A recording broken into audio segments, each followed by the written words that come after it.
Good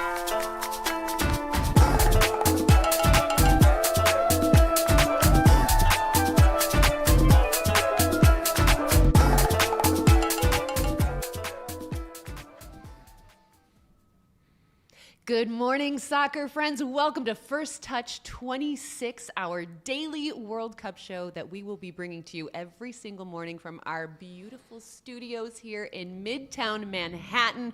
We're going to be bringing you the best commentary, the best analysis, and in my opinion, the very best vibes throughout this entire historic and epic World Cup that we are on the precipice of. I am so excited to be here. I'm Susannah Fuller, alongside my two best soccer pals in the entire world, David Gass and Matt Doyle. Guys, we're here. We're doing it. Gass, we have a lot to celebrate because not only is it like World hours. Cup morning, the Knicks. The New York Knickerbockers. What just happened last night? Also, it's Gass's birthday. It is also my birthday. So this just feels very been a big almost like day. serendipitous. Yeah, it's the dawn of the World Cup. The Knicks had this epic comeback win last night, and it's your birthday. Like all things are coming up, Gass. I'm a World Cup baby. So would you ask for a Mexico win on your birthday? Well, they're playing South Africa, who I don't have like beef with specifically. Mm-hmm. If they were playing a European team, then it would have been an easy no-brainer. I will say, I got a text from a friend who's a Mexican journalist because we talked about Mexico for a while on our shows as we've been leading up to this. Listen, I love Mexico. I grew up in Mexican soccer culture in the U.S. I love Liga MX. You love Mexican food. I love Mexican food. I know that. Going to Mexico, I hate the Mexican national team. Yeah, it's fair. It is the hardest thing for me to root for.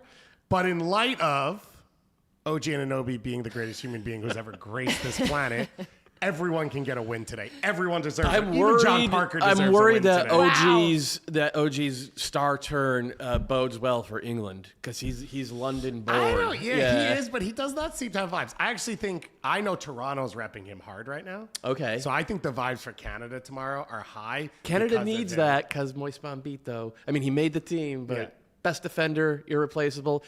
Alphonso Davies also. We're going to get into all of it. I was going to say, guys, this is just like a little sample of what you are going to get over the next 40 days because I think there are, what do we got, 104 matches to cover? And all to eliminate like the first 6 teams. Buckle up, kids. Yeah. It's going to be a wild ride. I can't believe that we're actually here. It feels very surreal. I went to bed last night and I was like, this is the thing that we have been building up to for the last 8 years. And it feels like we have exhausted talking about this World Cup and what it's going to be. And now that we're in it, it is this like, it's this very like surreal kind of multi-dimensional moment where I'm like, is this actually happening? Is this real life? So I had the opposite experience because I'm a U.S. fan. There's no qualifying. Yeah, right. Qualifying is the trials and tribulations, the biblical trials and tribulations you survive to get to paradise, which is the World Cup finals. Yep. And even when it doesn't go well, it's still like a one-of-a-kind thing. And having not gone through qualifying, I don't feel prepped for it. Yeah. I feel like it just got plopped down and it's like, okay. No stretch, no warm up. Yeah. And it's like, let's hit the thing. I'm going to be a wreck tomorrow. I'm because I haven't flexed those muscles for a few years. Oh, I will say there was a bit of a moment where, like you've said, we've been building up and waiting for it and leading to it. And then like as of last night and today, I started to hit like I know what a World Cup's like. I know that I'm checking the schedule. I know I'm like looking at bars that are from different ethnicities to see who I'm going to go watch, when, where. I started to like do some of that and was like, oh, this is a normal World Cup. And then I was like, oh, but like it's here. It's here. And that's the part that I think will be really interesting to experience out the gate of like, obviously the Azteca is going to be legendary. I know we're going to start and talk about some stuff that we're excited about. I mean, the Azteca is going to be, it's the first stadium, 3 World Cups. I think to many people it is soccer, and as it should be. So I think that's going to be huge today, and then who knows what's going to happen. Is this your way of telling us that you found a place in K-Town for us? I have many, if you'd like to. You get a t-shirt. You get a t-shirt, too. Actually, yeah. Your girl needs some bibimbap. Okay. Stat. All right. So before we get into all of our discussion points today, I wanted to ask you, let's pretend something for a minute. I am your World Cup fairy, the little World Cup fairy godmother. I have the pixie cut. That kind of Right, goes it's with true, it, yeah, right? I yeah. look the part. Okay, so I'm your World Cup fairy godmother. Getting nervous. One wish for this World Cup. One wish. It can be a result. It can be how it's going to go as a whole. But I'm waving my wand, and I'm going to grant you one wish for this World Cup. What would it be, Doyle? U.S. national team semifinals. Okay. That's what, you know, I just You're want not even going fine. You're just No, you're just trying go, to be go okay. one step further than we have in the past. Okay. It was magical for South Korea 24 Yes. years ago when they made the semi. That's, I mean, ironically, the same World Cup where the U.S. made the quarters. But like to see them get to experience that in front of that crowd, I want some of that. I want some of that for you know, this team and this fan base. You know, and for myself. I like that. I like it. Luckily, Doyle went first, so I don't have to God. wish for If, that. if there's a second wish, Christian Roldan, outstanding performance in the quarterfinals. I love that you, get you us there. MLS Yeah, sicko. yeah. God. Oh, what a See, guy. I don't have to do those now. 'Cause What he a did, guy. which is great. so So good. mine will be, More wishes. yeah, mine will first wish, 500 wishes. Yeah. The The Second genie wish, says you 1,000 can't wish for more wishes. It wasn't in the fine print on the wishes thing, and you're not a genie, you're a fairy. So you've already Aladdin. disqualified No, that yourself. was a quote from This is a Aladdin. legal show, actually, first. My wish would be, in staying in brand with what I love, I will say something like the communities in these countries that are going to see their teams play get the moments they deserve. Mm-hmm. The Cape Verde fans, the Iran fans, the Algeria fans, the Bosnia fans. Like, I think to me, that's going to be this big event, which is, oh, I didn't realize. And I think there can be pride in that, and there can be, you know, connection with that. And I think that can have lasting effects on understanding what your community is actually made of. And one of the reasons we see the Haiti fans come out every time Haiti comes to play is because it's a chance for them to connect, but it's a point of pride to elevate who they are and say, like, this is our community, this is what we do. We saw for the Dominican Republic and Venezuela in the World Baseball Classic, which is like so minor compared to what we're talking about, but I do live in Miami, so I got it. And just look at what's happening now. Yeah. Just look at these fans that are pouring into these cities, and a lot are traveling from overseas, which is great. But a lot are already here. Yeah. I didn't know how many Spanish fans or French people were in some of these pockets. It's of even the, walking of the around countries. Manhattan. I mean, it's Everyone's wild. Scottish all of a sudden. It's, yeah, like you are hearing accents from everywhere, all different kinds of languages. Yeah. It's very, very cool. What are you asking the fairy for? So my wish To not have to work from the anymore as a fairy, fairy. asking myself, is that it's the soccer that shines. Yeah. This World Cup. Yeah. There has been so much distraction in the build up to this, just politically, socially. I have found myself getting caught up in it, and it's taken away the shine a little bit. And I hated that because I love World Cups. I Yeah. live for them, and I want that. I just want the soccer to be the star and to shine, and for all of those issues to just kind of take a back seat for now. I'm not saying they are not important, because they are. They absolutely are, and they deserve attention. But for a moment, you know, we call it the beautiful game for a reason, you know, and it can be the great unifier. And I think that I really want that to be the focus in this one, because it'll be easy to get derailed and get distracted. But that's part of what we're going to do on this show every day at 9:30 a.m. Every single day. So I know the games. I've already been looking at schedules. They're going to come hot and heavy.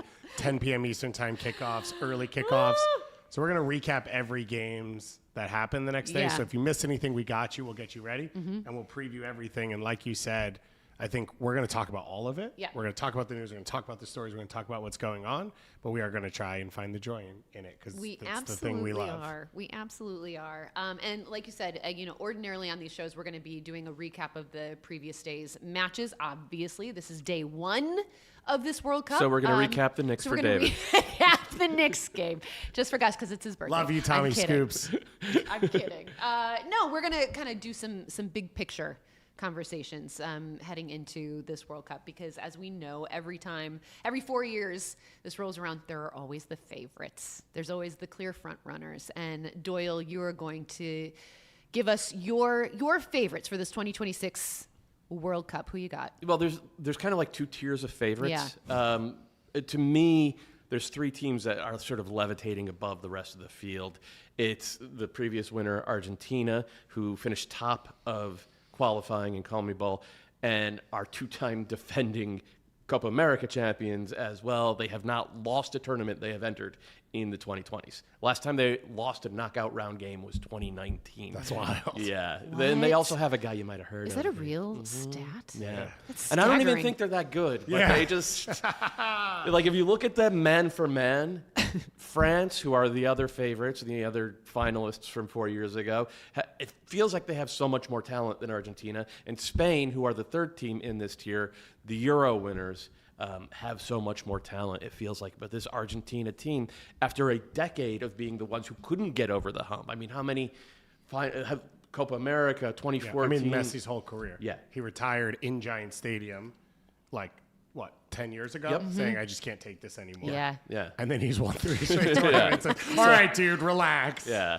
So those three teams, France are the depth and breadth of talent they have is incredible, but they don't control the game through midfield quite as well as Spain does. And Spain probably have the second most talent in the world. And Spain also have my favorite player in the world to watch, in Pedri, who is, he's a central midfielder who doesn't rack up a ton of goals or assists, but if you're new to the game, just watch Pedri. He makes it beautiful. And of course, once Lamine Yamal comes back healthy, he might be the other best player in the world. So those three, but then there's about 5 or 6 So that's teams. top tier. Yeah, favorites. S tier. And then Okay. there's like a half dozen teams after that where I don't think anybody would be that surprised if they won. Brazil, Germany, even though those two teams have not been at their best, really. They said they have a ton of talent, and they're Brazil and Germany. England, I would be surprised if they won. I but think like, most people would have England in the tier 1, based off what I'm seeing. yeah, and but I hearing. mean, those are dumb bettors. Yeah. That's like Lakers fans betting. Like the books always change the Lakers number. And because, to be clear, FIFA, when they made the draw, they seeded England in the 3 with you, as they wouldn't meet till a semifinal if they all win. So in theory, NCAA And- tournament style, yeah. they're the top 4 seeds. And Why are they not for you? because they're England. I knew you were going to say that. Like, why should I believe they have the ability to do this until they show the ability to do this, right? But Getting then to also, a European final, though, that doesn't do it did for they you. did they win? They it? didn't win. No. No, they did 2 not. European finals. Yeah. They did not. And look, I love Harry Kane. He is the best forward in the world as far as I'm concerned. I have real questions about the squad that Thomas Tuchel picked. I know that England has real questions about the squad he picked. I don't think they're at the same level in big moments as the teams I listed, but they are absolutely talented enough to win. The other one is Portugal. Portugal actually beat Spain in the Nations League final last year. Now, I thought Spain outplayed them pretty well, but they have match winners, and in Vitinha, they have probably the second best midfielder in the world, in my opinion. And they have a lot of championship equity, because if you look at PSG, that team is more Portuguese than French, especially in midfield. And they can control the game, and they could, Portugal knows how to suffer defensively. Netherlands, are they in this tier? I don't think so. Their elite isn't quite elite enough. And look, Morocco deserves a mention. Based upon how good they were in 2022, based upon the fact that they won AFCON, and the amount of talent that they have, I'm throwing Morocco into the top contenders tier.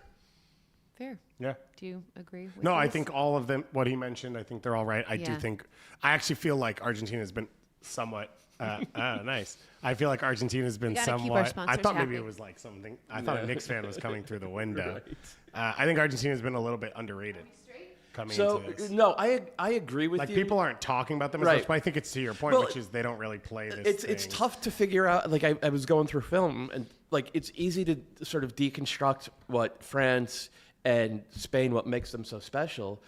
But with Argentina, it's like, well, it's Messi, but it's not just Messi. They do this other stuff around him, but you're not really sure exactly what it is from moment to moment. And I think a lot of that is just this team has played together for so long at such a high level that they have like complete, 10,000 hour rule synchronicity.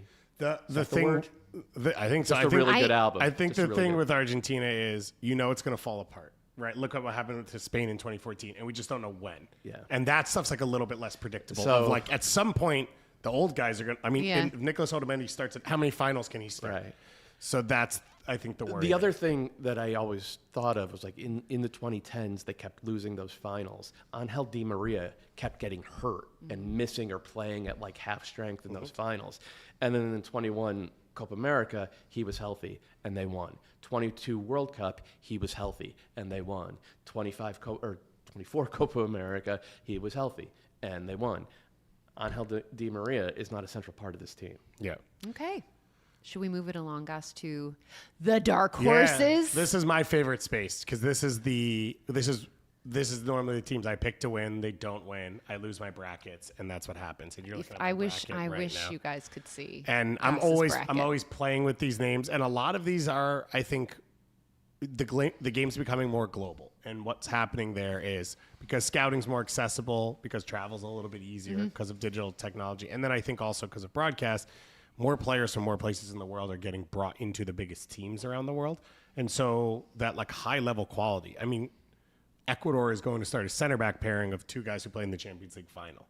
There's something you couldn't even. In Caicedo. And then in front of Moises him. Caicedo in front of them. They gave up 5 goals. Something you could not have imagined, though. I remember when Antonio Valencia broke through, and the guys they were talking about being stars for their team in the 06 World Cup played for PSV Eindhoven. It was a miracle for them that a player could reach that level. And now things have shifted a little, but the worry for a World Cup comes to depth, and especially with an added game. Because a round of 32 now with more teams, especially because of the heat and the travel and everything else that's going to go on. It's going to be hot. But Ecuador is going to be fine with the heat. So Ecuador, I think, is like arguably the biggest of this. Okay. And you'll see when we talk through our football manager simulations that happen that Ecuador will perform at a high level. That's a little teaser for you. And they were, as Doyle said, they were the second best team in qualifying in South America. They were the best defense. They very much know who they are. Most of this group was at the 2022 World Cup. So they have a little bit of experience. Did you see this progression coming for Ecuador? So the thing about them is they have this club Independiente del Valle, which is arguably the best youth producer in the world now, and that has helped spur more interest back into the league. So now guys coming out of LDU Quito and some of the other clubs, they're starting to get pulled forward. And I think as someone coming from outside where I don't have the historical experience of, you'll never be at the level. Like I grew up thinking Colombia was a big national team because I grew up out of the 90s. And then you talk to South Americans who are older and they're like, that's a minnow. Yeah. So I don't have that historical reference. Yeah. So for me, Ecuador coming into it, it felt like this was possible. But I think the issue becomes like, what's the critical mass you can build of players to maintain it over like decades? And then also, can you push to a higher level? But it really is a lot of these young players that were all developed together, and they've won U20 stuff, and they've won Youth Copa Libertadores and stuff like that. If you could combine Colombia and Ecuador into amazing. one team, Yeah, it would be amazing. they would be probably at least a tier 2, maybe. Because the tier story 1. is Ecuador can't score. Yeah. Enter Valencia is like 102, and he will still be the center forward for this team. He also has a snazzy little dyed haircut. Oh, does he? recently. Ooh. A little bit of blonde, and we're going to be playing a game as Maybe we go I through was the tournament. I was the inspo. Maybe I you like were. to think. Yeah, maybe I like you to were. think that, yeah. But I think they're going to win their group over Germany. I think they have a huge opportunity.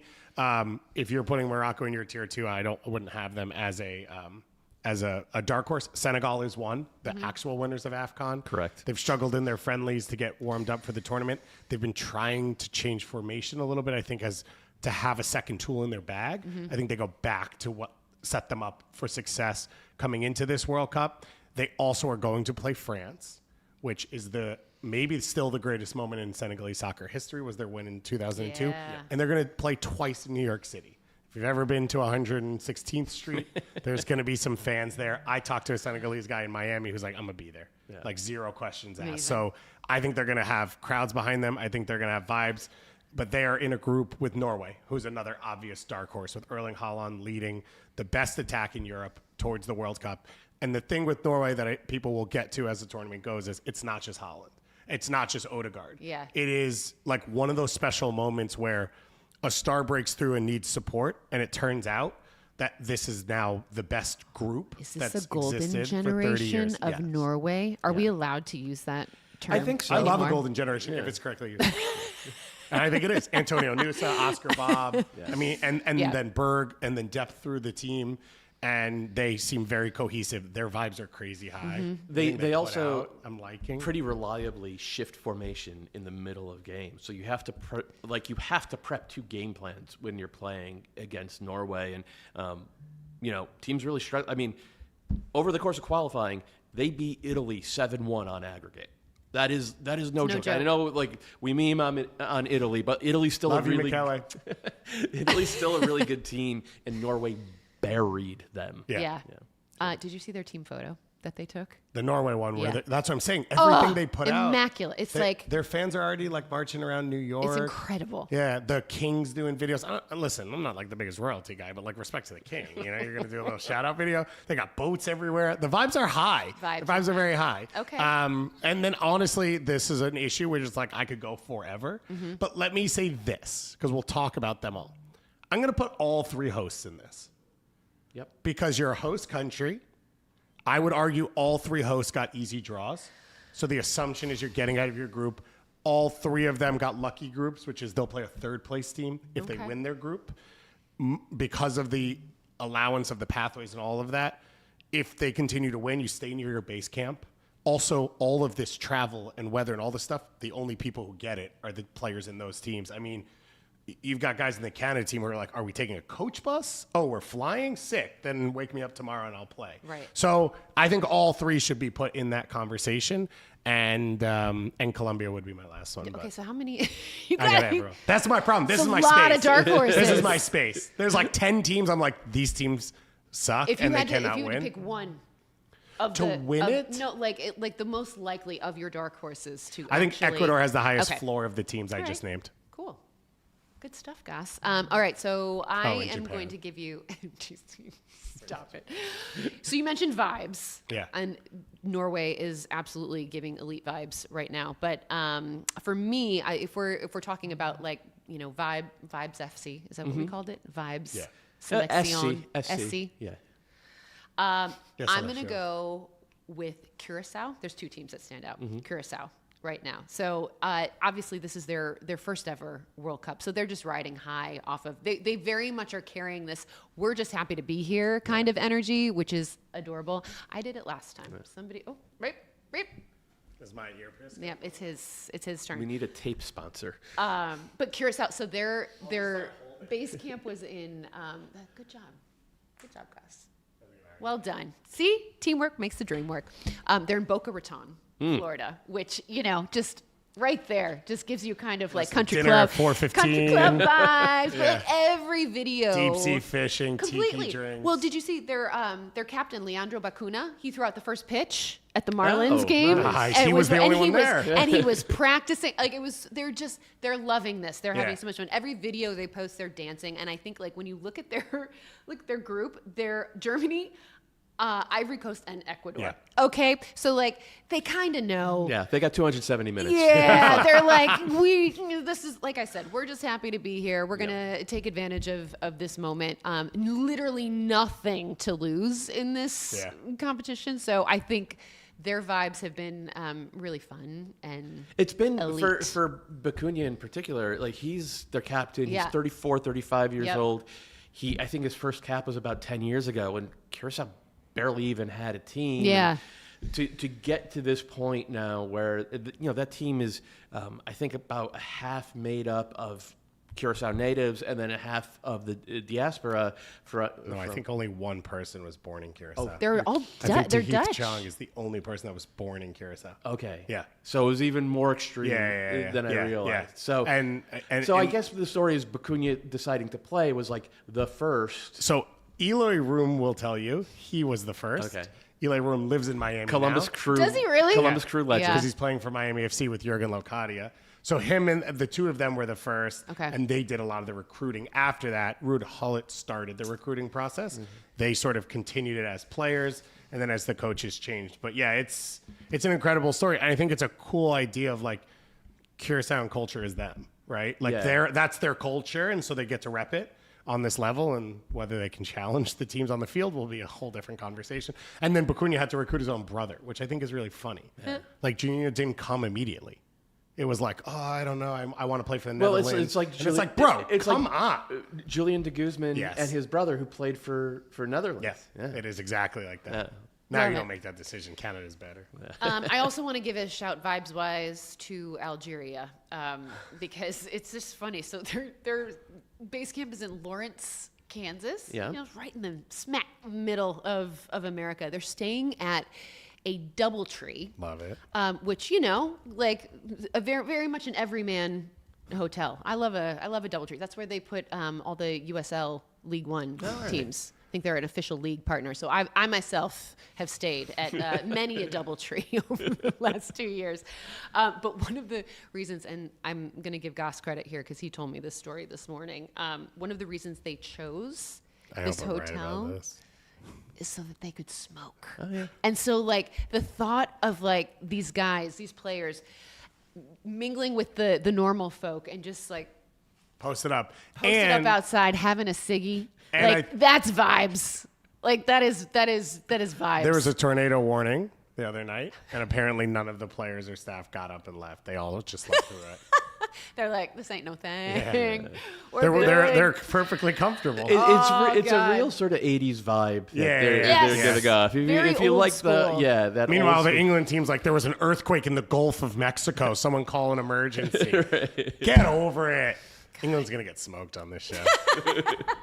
Amazing. All right, Gass, I'm going to let you take the lead on this next segment. Yes, we are very excited that we have Football Manager as one of our presenting sponsors. So you can see the sign up behind me. And the game obviously has come out, and you can play the World Cup in it. So you can go and download it on Steam, and you can play, and you can experience the World Cup. But to help you do so, we've already simulated the World Cup, so we can tell you what's going to happen. If Derek shoots me up here on my computer, I can walk you through it. So this is thanks to our intern, Theo, who helped us put this together. Good job with no problematic tabs. I've been working on this very heavily. I actually didn't even know they were going to show until you just said that.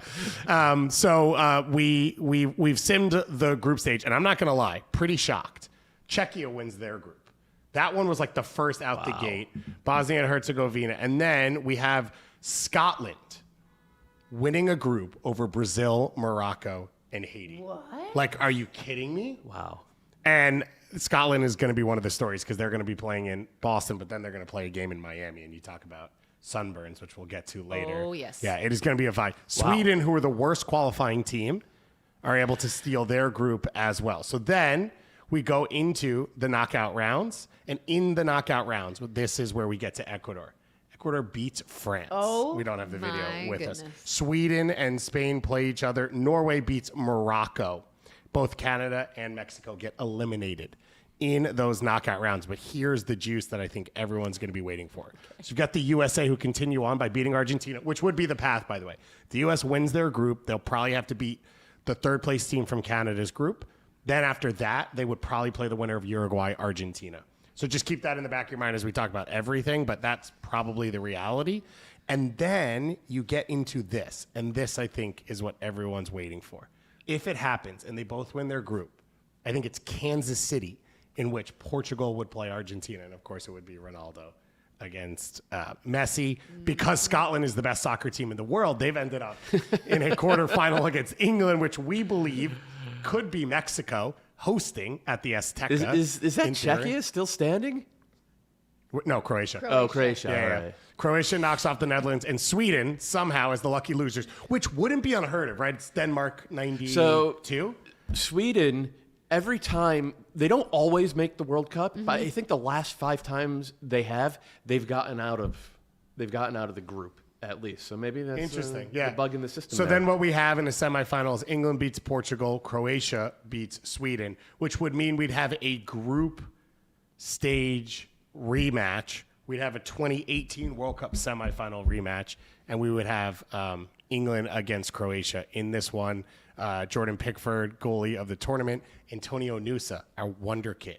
Best young player. He was on our show a couple months ago. Incredible personality, incredible person. And I do think will be a star. You talked a little bit about Czechia when we were hanging out yesterday.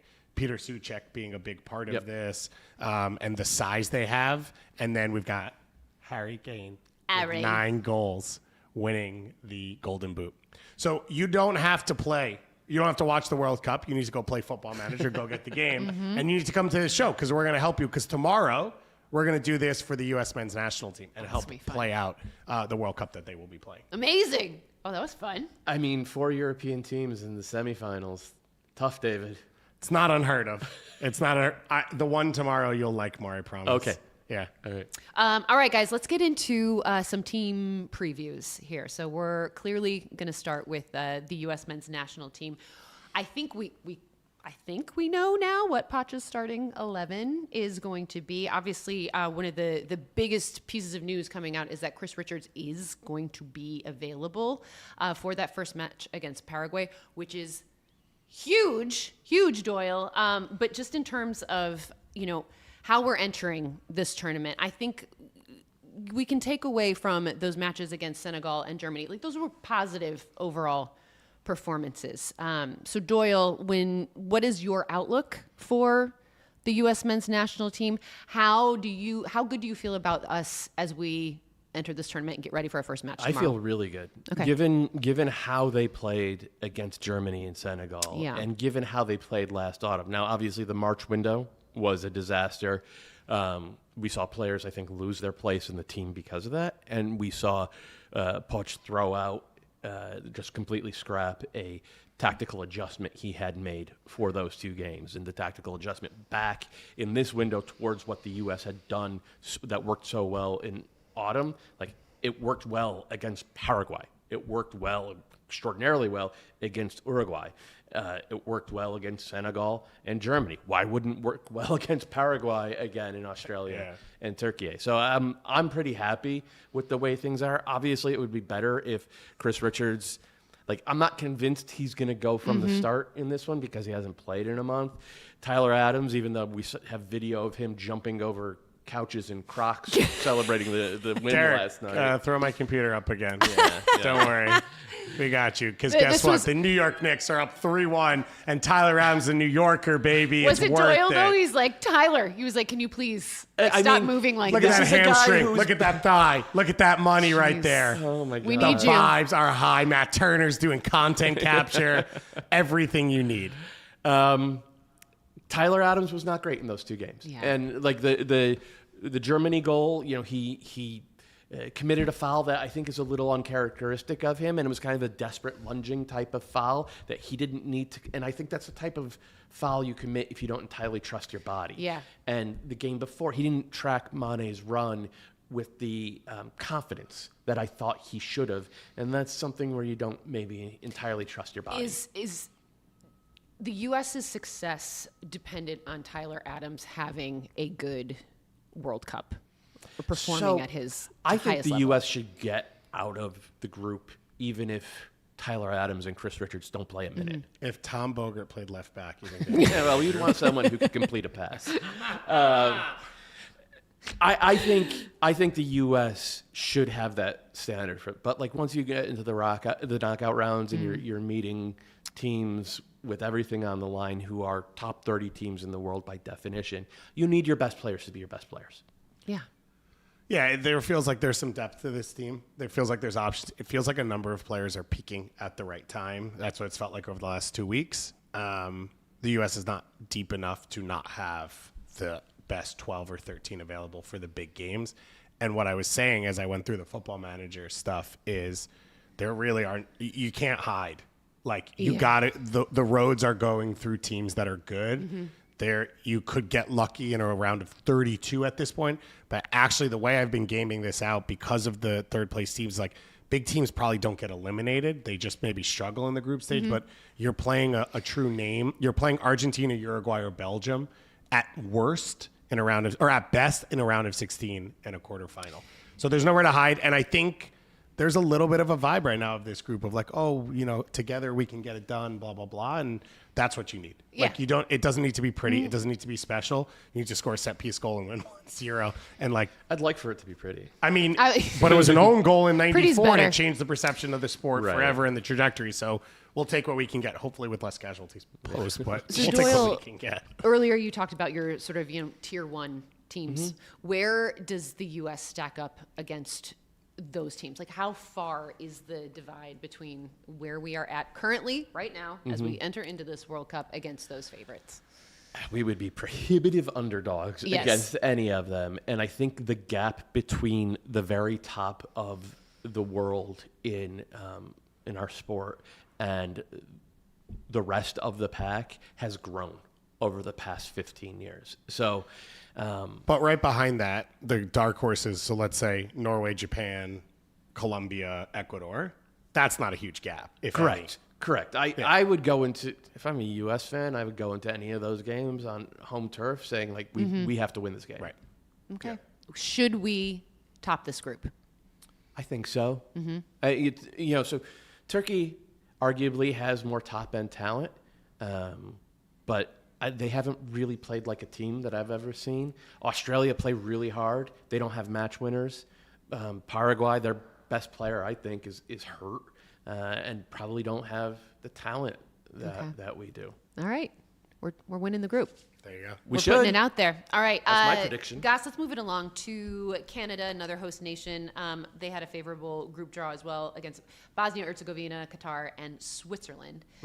Canada is a team that has never gotten out of the group stage, and it feels like they've got a little bit of a chip on their shoulder, something to prove, especially based on their performance in the 2022 World Cup. So, Goss, when you're looking at this Canadian men's national team, what are your expectations for them in this tournament? Can I just say, first of all, those group stage endings, Steve Marth bodied the graphics we did. Everything looks amazing. So huge shout out to him and Ben and Evan and Matthias and everyone else Great working job, on team. those. I think for this Canada team, expectations should be high. And that's why they hired Jesse Marsh. And that's why the last 6 years have been heading towards. And as you said, it's a doable group. Qatar is one of the 3 or 4 worst teams at this World Cup. So you should get 3 points. I have said over and over, if you get 3 points, there's a 67% chance you get out of the group stage. So they should make history. Now, we'll talk about this over the next 40 days. What is history? Is a round of 32 win, a knockout win? Is getting out of the group the same as it used to be? Whatever. But it'll be momentum, and it will be a week of soccer that Canada on the men's side has never experienced before. And the energy, I think, that will come into the country from that will be game-changing for the sport. And this is kind of it. They hosted the Women's World Cup in 2015. They've built a league. Toronto FC's been good. Christy Sinclair's the greatest goal scorer in history. They won a gold medal. Like, if the sport's going to get there, I don't know what else they can do besides host the Men's World Cup and do well. So Let me just say, getting out of the group unquestionably means everything. Like, Right. it is, as you said, it's history. Canada's played 6 games at the Men's World Cup. They have lost all 6. yeah, So, hey, but they've scored goals now, and they're good. And that's the part that I come around to. They are not coming in a perfect time. Many of the pieces of this team have been hurt and aren't in form because they haven't played or are currently hurt. Alphonso Davies the biggest. Yeah. I would be surprised if we saw him in the group stage. I'd be shocked if we saw him before the 3rd game. Moise Bombito, who is, I would say, a cornerstone piece for the way Jesse plays with this team, who's been playing in France after coming out of junior college.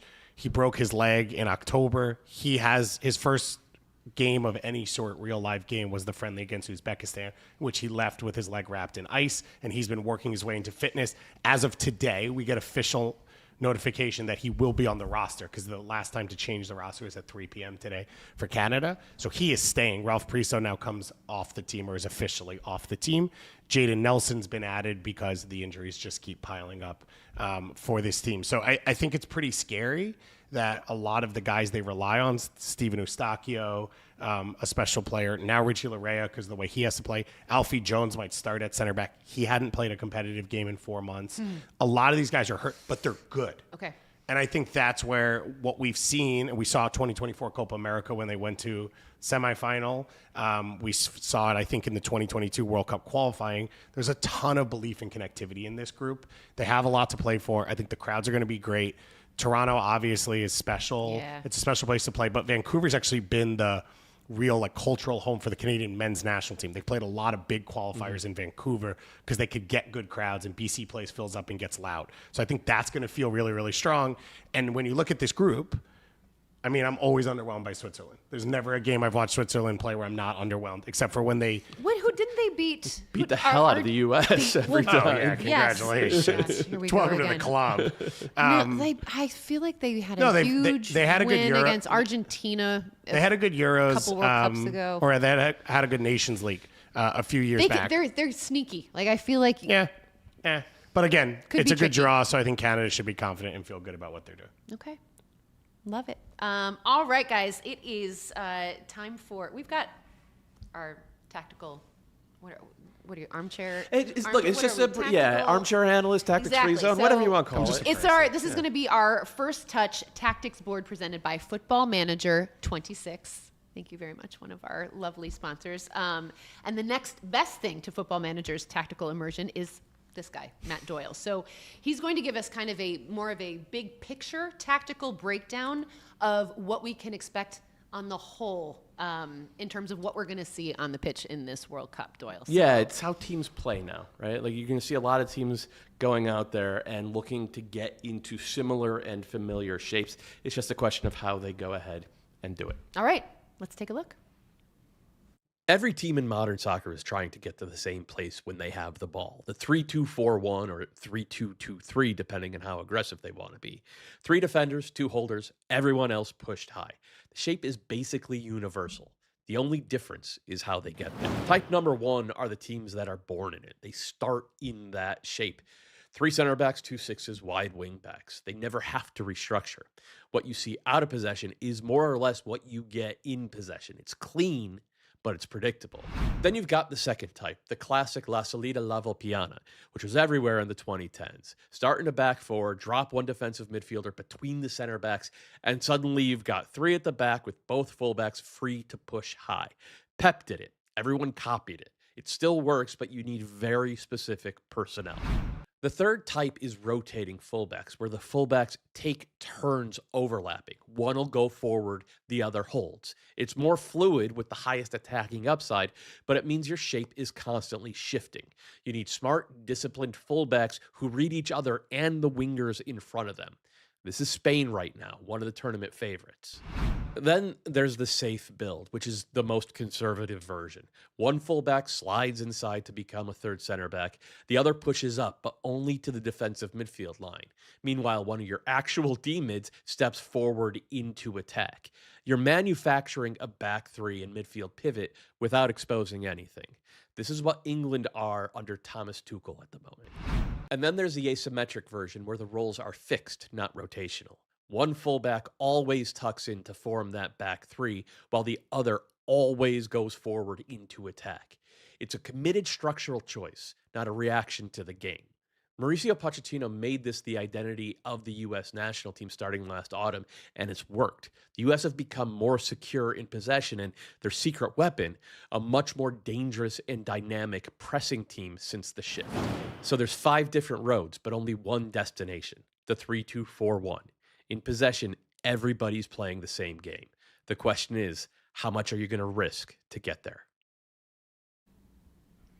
Great stuff, Doyle. Thanks, Suze. Thanks for that. Yeah. Very excited to hear all of your tactical breakdowns throughout the And then tournament. we can pretend we know what it is and be like watching games with friends and family and be know. like, oh, well, they're shifting it to 3-4-1. Honestly, too. like, you guys make me seem so cool to my family this is and cool? friends. Yeah. The cue balls over here is cool. Your family and friends should have higher standards. Yes. Nah. Come on, guys. All right, Football Manager 26 International Mode is available now. You can download it and stream it on your favorite console.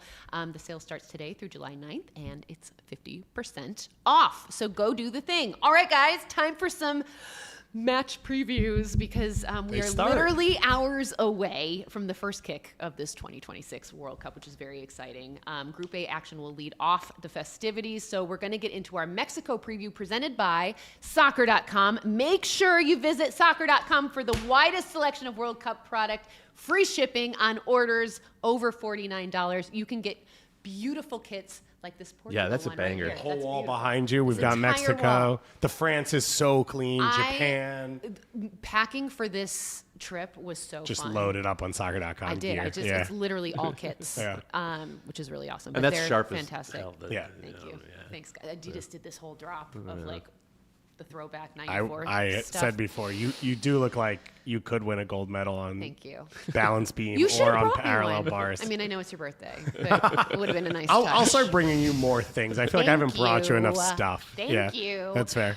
All right, guys, let's start with this Mexico versus South Africa match in Mexico City.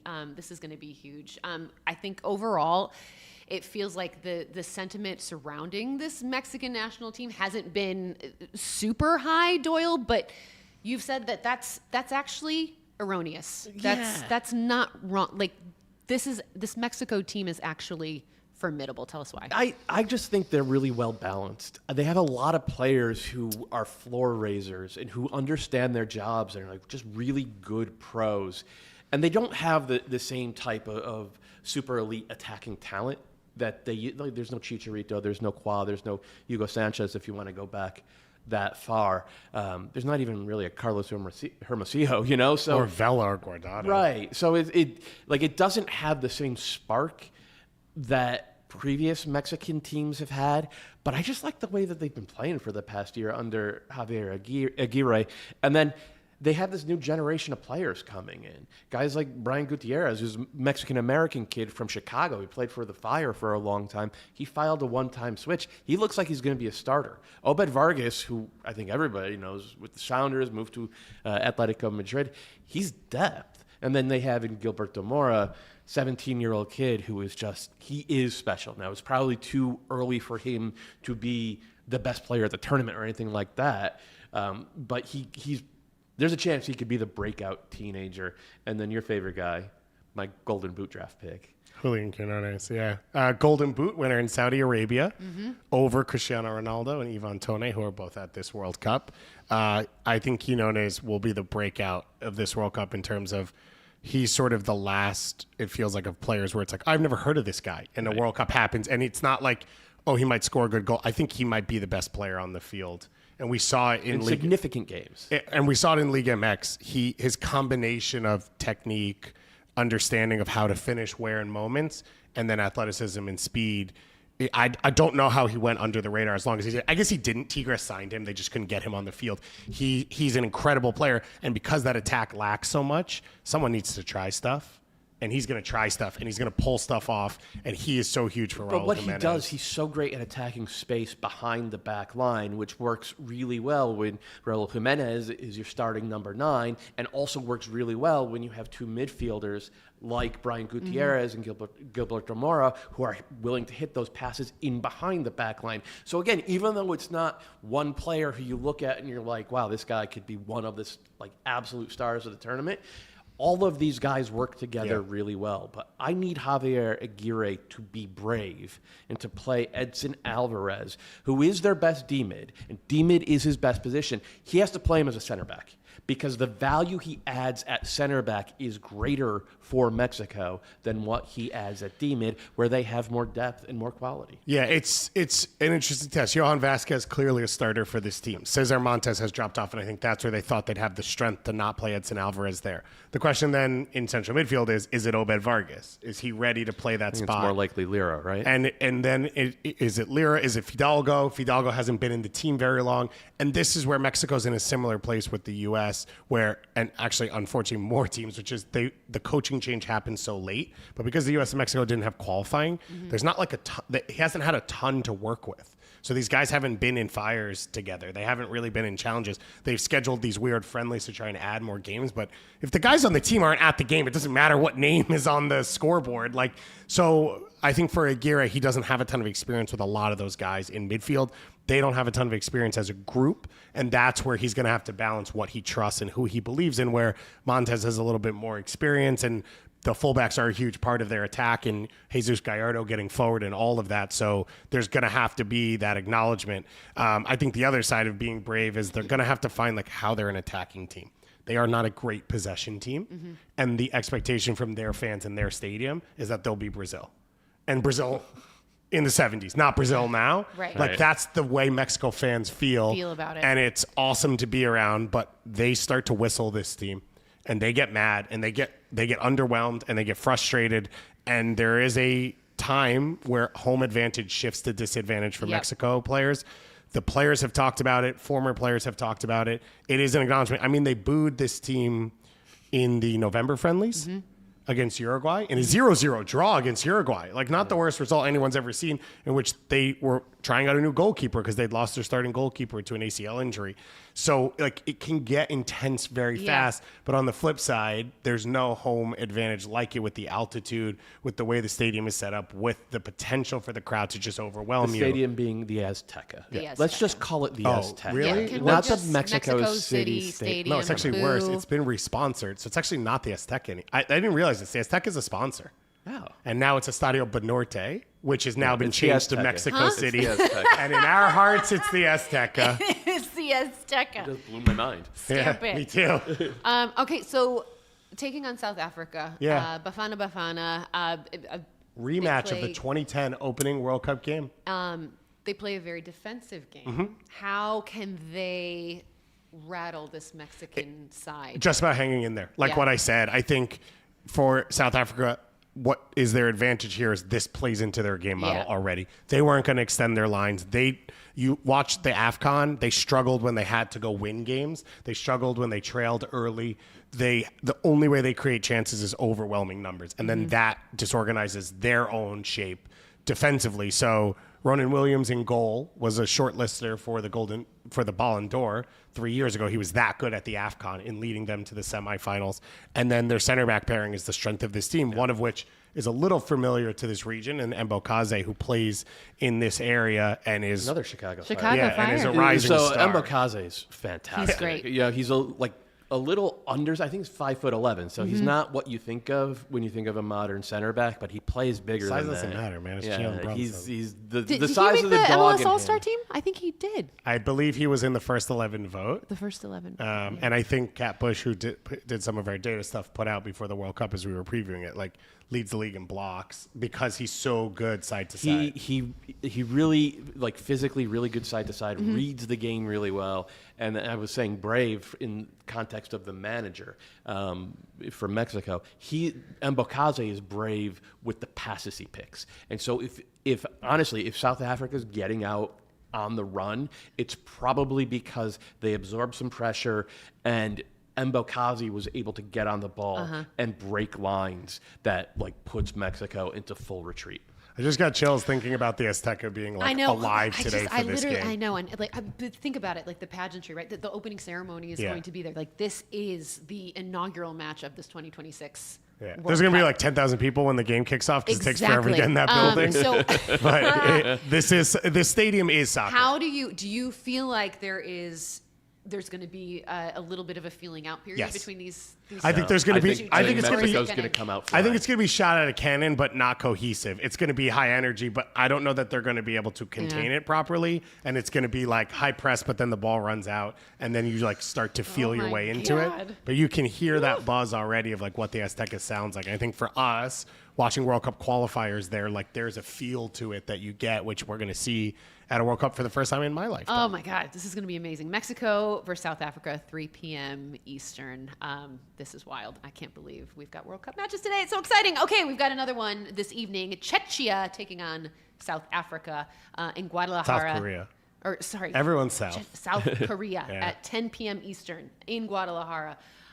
South Korea, are they a dark horse? I know they weren't really included in your list. Yeah, I think to assume they're going to go deep in the tournament is tough. I have them as the second best team in this group. So Okay. I have them coming out as the second place team. I think you could argue Kim Min-jae is the best player in the entire group, across all 4 teams, and obviously the resume that he has and where he plays. And I think you would probably say, in terms of like high-level games, most of the players on this roster are better than a lot of the other players in this group. It's a fairly cohesive squad that's been together for a couple of years.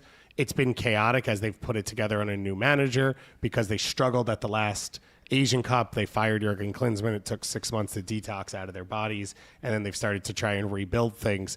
But they will play out of this sort of this base 3-5-2, 5-3-2, whatever you want to call it. For this team, obviously Son Heung-min is the huge piece up top, but it will be the attackers underneath him, whether it's Hwang Hee-chan playing with Wolves, whether it's Lee Kang-in or Lee Jae-sung, where they're the creative driving forces. And I think their necessity to go into Son's space when he vacates it and push and pull, that's going to really like fuel their attack.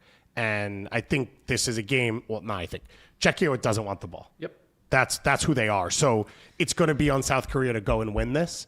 And if they don't, they're going to concede because Czechia won't get shut out. Yep. Offset pieces, off counterattacks. They're the biggest team, their most physical team. Like they're going to score the goals They're that giants. they score. They have Schick up top, and they will just launch long balls at him all game, and he's really good at winning that first ball.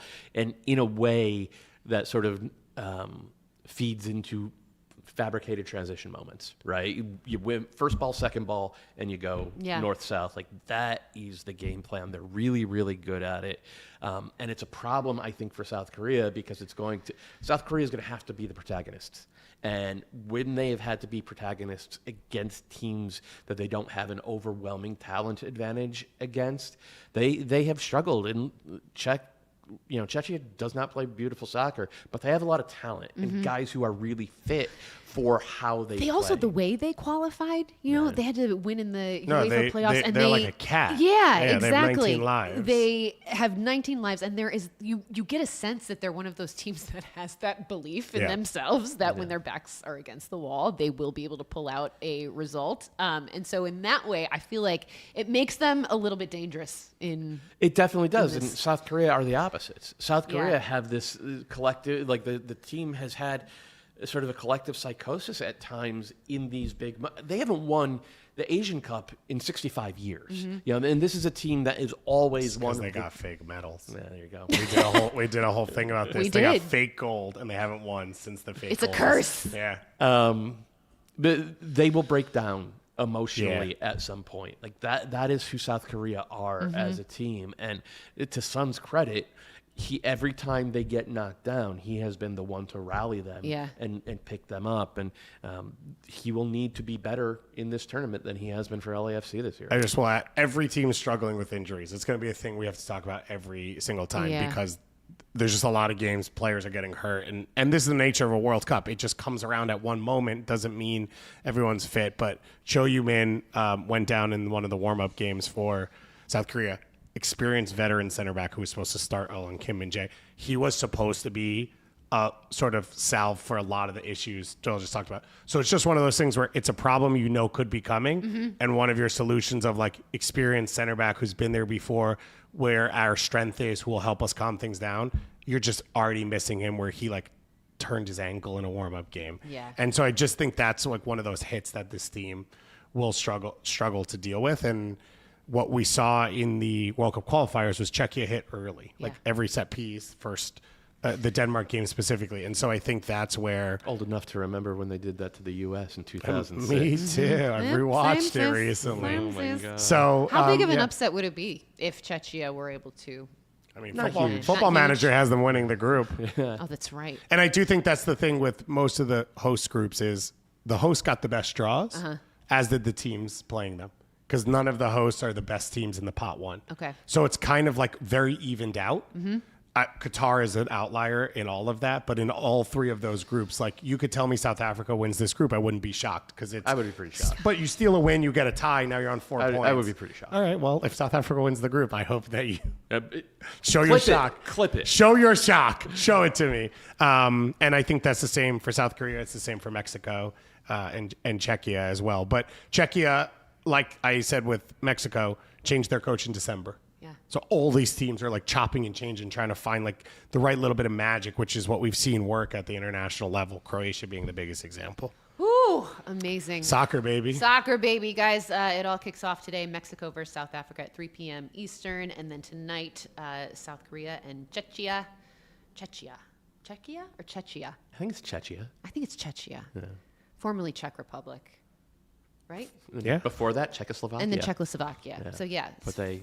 You said it with Kinda- confidence, and then you asked know, me, so I didn't know there was a Do question you know sometimes coming. when you say something, you're like, Yeah. that sounded weird coming out? Well, you said a thing more than once. No, If I it's say like- a word like 3 times, I'm like, I don't know what it is anymore. So it's going to be... We've Hold got nuts, 40 guys. more days I was of gonna this. say, it's We going to be a are hyped. long tournament. But We'll that start getting match, the Bloody 10 Marys p.m. going. Tonight. We really do need Yeah. it. Also, I'm putting it out there right now. This is obviously a morning show. If there is any sort of, booze company that lends itself to brunch cocktails, Bloody Marys, mimosas, Bellinis, what Morning have you. Morning beers. beers. Yeah. Morning beers, We yeah. are available. We are available. We've got 2 beautiful sponsors in Football Manager, We got plenty of 26 and space. Soccer.com, but we got room. You see Yeah. all this? Yeah, we got space. These are for beverages. Yeah. And yeah, that would be really fun. Yeah. Really fun. Okay, before we go, I want to do this thing at the end. I feel, we got to keep this light and fun. Not that we haven't, but I want to show like something that has made me smile, laugh, I don't know, just hitching the good feels. And I saw this last night, and it was so relatable, but also so funny, and goes into a trope that Doyle has been kind of hammering down. So Declan Rice, England have been based in Orlando, okay? And when I picked Harry Kane as my I laughed in your golden boy, face. you laughed in my face Yeah. because you said these English boys are going to fry Yes. in the heat. Well, Declan Rice completely playing into that narrative because they took their team photos, and this is how it turned out for Declan. I feel like he should that go to the sunburn emergency room. Look at the watch I live in Miami. line. This is like the most And like normal you can thing. see It's it, so you embarrassing. can see it on his head Yeah. too. Like he is absolutely scorched. He definitely like first day was like, "Oh, I'll go out for training. I'll go This get is the sunscreen." first time I'm Scorched. concerned for Yeah. him. That's That's horrifying. My English friends, it's like sunscreen just doesn't. It's It not doesn't something even they. work. It's not something they even like really like consider. It's Meanwhile, just like they Australians are like the know. full hat sleeves when it's Yes, 102 because they degrees. know. Yeah. But this, Well, they I haven't had just- an ozone layer Yeah. for 50 years. This is incredible. And then I guess he was interviewed about and asked about it, and he said that his mom like got on the phone and just yelled at him. I and will was say like, this. "What are you doing? When It's we- called sunscreen." When we go on vacation, and people, you like go into the hotel restaurant, my wife is just like, "Oh my God," because you see these people come in and it's like they fell asleep in the sun with nothing on, 100%. or they just have no. I live in Miami. They just have no idea what's coming, and it's like so. That reminds me, Scotland plays their final group stage game against Brazil in Miami. I'm pretty sure it's like a day game. Oh, jeez. And I don't even know that FEMA has Ooh, enough support Godspeed. for something like that. And on top of that, they're going to get the Well, drinks but in. it's the fans. The fans are gonna just. No, I'm saying, I'm not talking about the players Oh, at okay. all. I was I'm like- talking about the fans. The players are done. No. They have no shot. No shot. I'm talking about the fans where Yeah. it's like, you have They're not gonna sat cook. in an NFL stadium, which is built to be a microwave wide open in the middle of nowhere, Miami. Sorry, Miami Gardens. like when you like burn the insect through the Yeah. magnifier Yeah, glass. oh, yeah, yeah. That's what it is. You're going to be able to smell the stadium from a distance. And on that note, wow, guys, we did it. Our first episode in the books. The number one this show is out so there. much fun. Seriously though, thank you guys so much for tuning in and joining us. As I said, we're going to be here every single morning at 9:30 a.m. Eastern, bringing you all the commentary and analysis that you could ever want. I know you've got lots of choices these days when it comes to World Cup content, but we're really glad and honored that you picked us because I think we're pretty fun. Number one And in your hearts. That's right. We're going to keep having fun. So again, thanks to our sponsors, Soccer.com, Football Manager. We appreciate you. And hey, guys, happy World Cup Day. Enjoy all the soccer. Let's do it again tomorrow. We'll see you then.